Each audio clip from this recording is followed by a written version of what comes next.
would now like to invite up to the stage Stephen, all the way from Golden Bay. Put your hands together for our Virgin.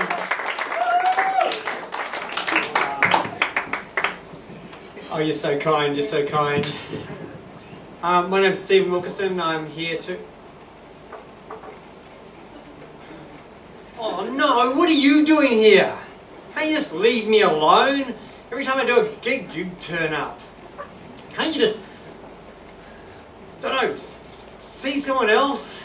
Oh, well, I was warned, if I'm going to do stand-up, I'm going to attract a cult following. And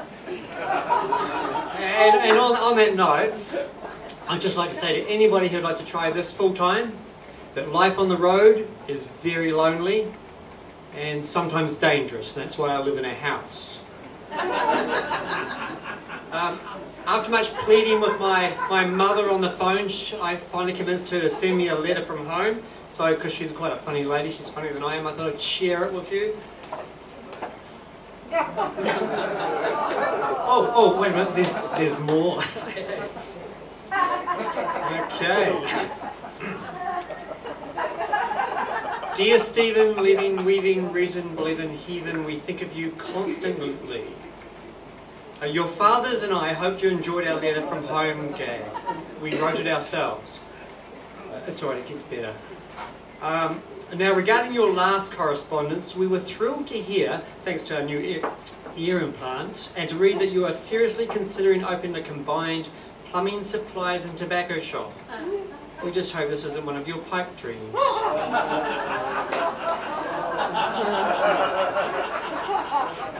That's how much mothers know about their sons. Hey, my actually dream job was going to be a deep sea diver because at the moment, I mean, there's not much future in most jobs around, but with deep sea diving, the sky's the limit.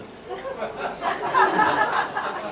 I had to let that one go because they said I needed an aqua lung, and I went to get my medical and both my lungs were grey. So, back to Mum's letter. Your auntie, bless her soul, is in hospital. I'm afraid it's serious. She's had to spend 3 weeks on a drip. Then they got him his own beard. And she's just finished writing a book about her lucrative time she spent as a horse feeder. It's called My Heydays. And her next project is her car's life story. It's an autobiography. On the front, I know, they get better, I see it. On the home front is a door and some bricks, which continue around the side to the back. Well, dear, before I go, I always make sure the seat is down. Last week I went potato. Oh, sorry, PTO. Last week I went to an auction where they were selling the entire works of a poet who slept with both sexes. I eventually made the bid of the night for the book of the night. In other words, dear, I was able to buy and buy. But that's by the by, bye-bye, Mum. P.S. It shows a lack of planning and forethought to need to add a P.S. P.P.S. Remember, dear, sleeping around just makes you dizzy. What more can I say without learning another language?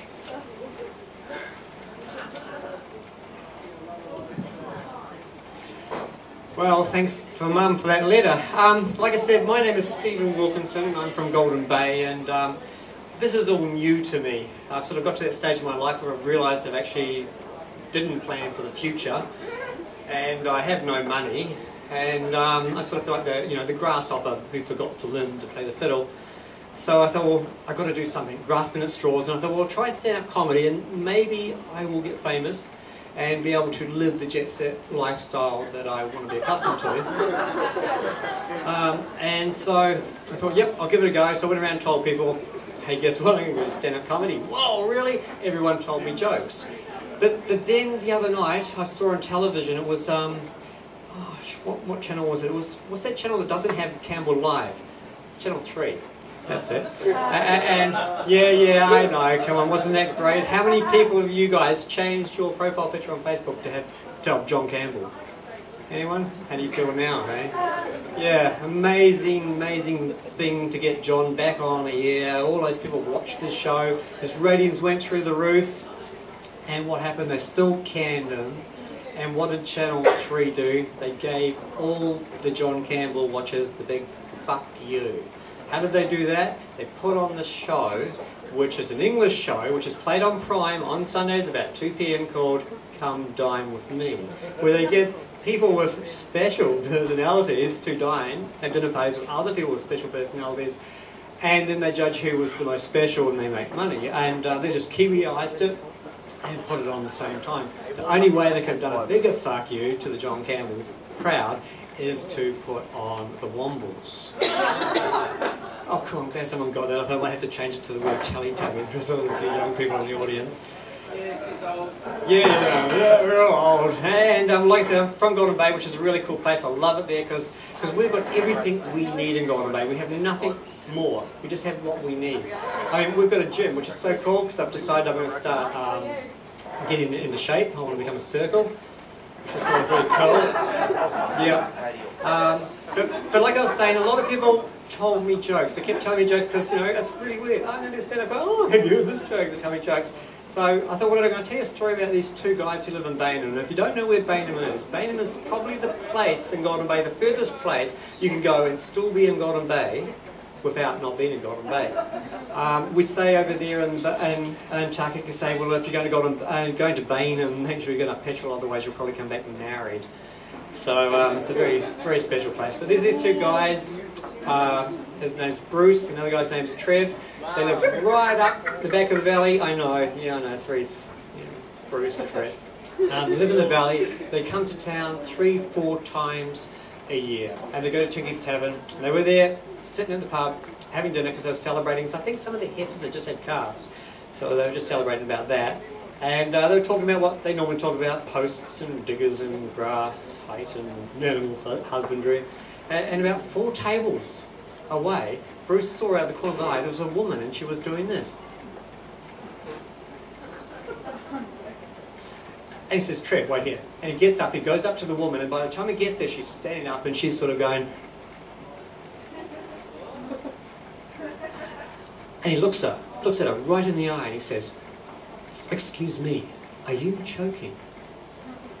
And she goes... And he looks at her and he says, when you nod your head, does that mean yes? And she goes... So being the amazing guy that Bruce is, he grabs her by the shoulders and he spins her around so she's facing away from him. He lifts up her dress, he pulls down her pants and goes like that. And in such shock, she goes, and the food goes,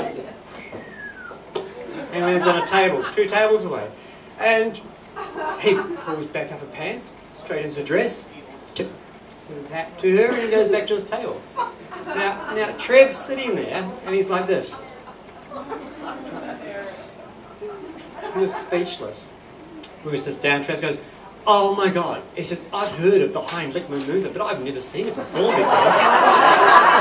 So, if you're in Collingwood and you're eating at Tinkie's and you are choking, hope it's one of those times when Trev or Bruce is dining, okay? Like I said, Tarkik is a lovely place. I was walking down Commercial Street one day heading to town. It was about 3 o'clock, school was getting out, and just outside the Catholic Church was the priest. He was in the front yard looking up at school. No, don't think like that, please. Come on, he was a very old man. He just hires some of those young boys to help him around the garden, okay? It's not like that at all. But there he was. He's like, waiting. And I thought, the Catholic Church, the whole Catholic religion, is like, I could talk for hours about that, but I'm not going to. I don't have enough time. They'll start playing music soon. And so I'm thinking, what is with holy water? I mean, really? I mean, what does it do? It burns vampires, and apparently Linda Blair doesn't like it that much either.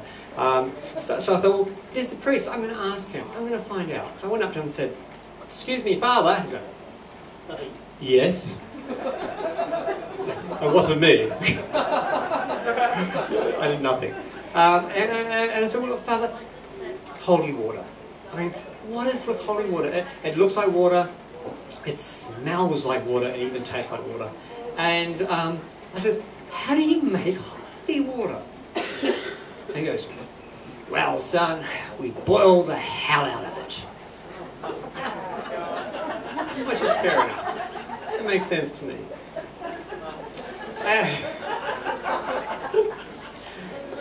Yep, actually there was a little old lady, she was 70 years old, and she stopped me in Commercial Street and she told me this joke and she wanted me to tell it tonight. So hopefully I got a bit of time to be able to tell this. And it's another Catholic joke, but a nicer one. Mother Superior, she gets up in the morning and she's heading downstairs to breakfast. And she's walking down the hall and there's a sister there doing whatever sisters do, probably polishing the banisters on the rails, I don't know. And she goes, oh, good morning, Mother Superior. Looks like we got up out of bed the wrong side this morning, doesn't it? Mother Superior says, no, not really. And she heads on down the stairs and she goes down the hall and there's another sister there doing another sisterly thing. She's, I don't know, probably on her knees with a scrubbing brush and a bucket. I don't think anyone really knows what nuns do.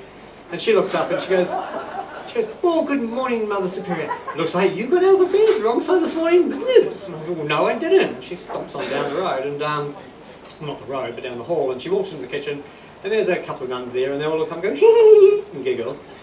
And there's an older nun, and she's probably in charge of the kitchen, I'd say, and what is she doing? She's standing over a big pot, staring over a fire, because that's probably, like I said, what nuns do. And she goes, oh, Mother Superior, definitely you got up on bed this morning the wrong side, didn't you? She goes, well, no, I didn't. Why is everybody saying that? And she goes, well, you have Father O'Brien's slippers on. So I'd just like to say that I am from Golden Bay, and if you haven't been there, come and visit us, because we're very, very happy people, but we don't like strangers. But we're very happy people. Thank you very much. Enjoy your night.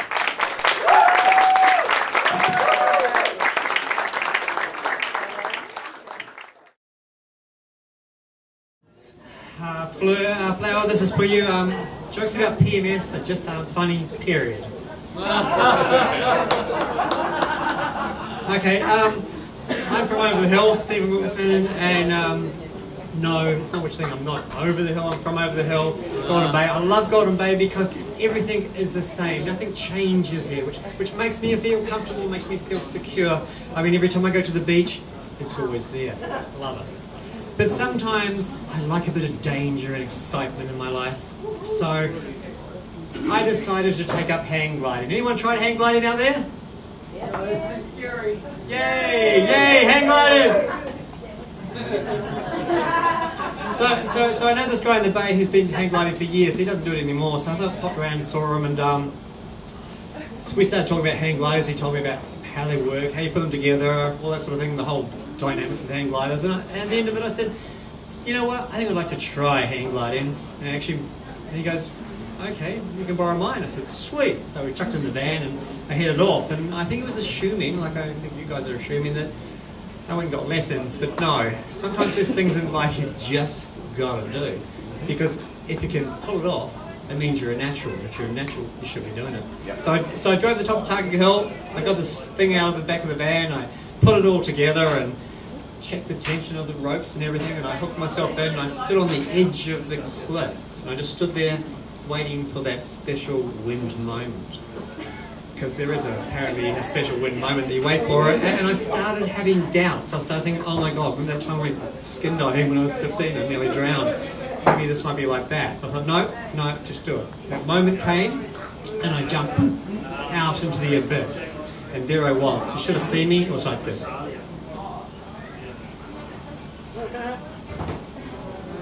was really wrapped. And then I got into trouble. I felt like a Middle Eastern pilot flying 737 on 9/11. That's right, I forgot how to land. But the thing is, when you have to do these things you've never done before, the thing is you should never panic. Because as soon as you panic, then one of your options disappears. Because there's only two options that's going to happen. One, you're going to survive. And then you get to have this nice little antidote you can tell it stand up routines, you know? Or the other option is you're going to die. One of the two. So, but if you panic, you lose one of those options. So I thought, okay, don't panic, Steve, don't panic, don't panic, don't panic. What do you do, what do you do, what do you do? I know, look for another hang glider. Maybe you could hang glide over to them and get some advice. So I look around. There was no one there. And I thought, okay, don't panic, what do? I know. I got my phones in my pocket. I pulled my phone out. I rested my phone there. I thought, well, who do I ring? Who do you ring to say what to do? And I thought, go to the top. So I dialed the number, put the phone to my ear, and I hear this voice saying, sorry, we can't get to the phone. This is the Hang Gliding Association helpline. But you can either ring back later or just hang on. Well, you can imagine what I did. Hey. I mean, honestly, I have taken up hang gliding and Paris abseiling because the woman I've been stalking lately is actually getting harder to follow. So, I don't know, has anyone ever actually stalked anybody out there? Anyone in the audience? Right, stalk? Yeah, well, I've done it once in my life, and I've done it, and it's the most embarrassing moment of my whole life. Seriously, most embarrassing moment. I don't recommend it. Well, actually, no, twice. I've done it twice, and it's like 2 most embarrassing moments in my life. So don't do it. It just kills a little bit inside you. But I have had a fan though. I do amateur theatre in Golden Bay, and I was in a play which was quite successful. We had full houses every night, and I played the role of a 40-something cleaning fanatic transvestite. And I'll tell you, I had heaps of fun. It was a great role. But being on stage, when you're finished, you're totally exhausted. I mean, you're just totally drained. All you want to do is take some speed and dance till the morning. But one of the shows I finished on, and I sort of, no, hell, I just want to go home. So I got changed. Couldn't be bothered taking my makeup off, so I still had lippy on and mascara. And I walked out the stage door, and there's this man, sort of early 30s, standing there. He was dressed up. He had a long coat on. He was dressed to the nines. He was wearing city clothes, so I knew it wasn't from Nelson. And he's standing there and he goes, hi, I'd just like to say that I thought you were really fantastic. And I was exhausted, no, so yeah, cool, dude. And he goes, I'd just like to know if you would just like to let me know, how long have you been doing this? And you know, my excuse, I was tired, so I said, what, acting or this play? Oh, acting. I said, oh, well, this is my 3rd production. You can do anything you want. And I thought, the voice in my head was just screaming out, oh no, my first fan, and it's a guy. And like, I'm not homophobic. I supported gay marriage. I think it's a good thing. I don't actually know why people were against it. I mean, there were some really ridiculous reasons to be against it. I heard one argument was that gay marriage would ruin the fabric of society. I mean, what gay man would ruin fabric? Really? Seriously. But I think I put it down to the fact that I'm not a masculine male, I'm quite a feminine male, so I think they'll just assume I'm gay. You know, so when I meet girls that I like, I think, oh, I like that person, I'll be friends with them first, because I don't like sleeping with strangers. And so you know, be their friend, and then I sort of try and move to that physical side of the relationship, and I always get the same response. Oh, I'm sorry, I thought you were gay. I go, no, fuck you. And because at that stage I'm getting really desperate, and they go, oh, I'm sorry, I don't see you that way. And so all through my life I've had this. And I've always believed there's going to be something that's going to happen in my life that's going to turn that around. It's going to make me more attractive to women. They'll be more wanted. And just recently, it happened. Because, like I said, in Golden Bay, nothing changes. It's always the same. We have one supermarket. Why? Because we only need one supermarket. Fair enough, we have 2 petrol stations, but for years they were owned by the same family.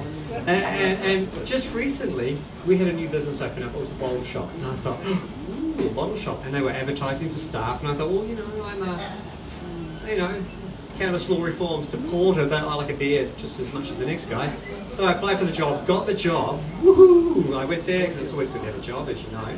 And they gave me a uniform, name tag. It was pretty cool. First shift, 4 bottles of Johnny Walker, 2 bottles of Smirnoff vodka I dropped. Man, not even at the same time. I know when I left my shift, my boss is just going, right, see you tomorrow anytime.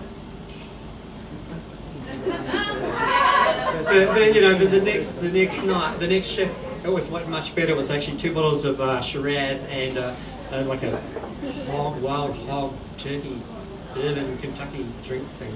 I don't know what that was, but end of the shift, I sort of ready to leave and thinking, well, it was better than the night before, and I nearly finished. Because those people with the guitars went plenty longer than 15 minutes, and they got no laughs. Come on, let me finish this. Thank you. Because I'm nearly finished. And what happened was this Bosco sees Steve. Alcohol is not some people's friends, and they need people to tell them that it's not their friend. So Steve, I don't think alcohol's your friend, and I think maybe you shouldn't work anymore. And I went, okay. He says, so you fired me? He says, no, it's more of an intervention. We're just trying to help you and alcohol. And I said, but please do wash your uniform and bring it back as soon as you can. I said, okay, sweet. So I gave them the uniform back, but I kept my name tag because I saw that name tag as a totem. You know, like I could have these like power animals and stuff and they cruise through, especially in Golden Bay. But I thought this name tag was going to be my totem. This was going to be my change around. So now, when I go out at night to parties and to affairs, I sometimes wear my name tag. So when I meet a girl that I like, I can go up to her and say, hi, my name's Stephen Wilkinson. Super liquor. My life has turned around. I'm thinking of opening up a drive-through. Thank you very much. Enjoy the rest of the night.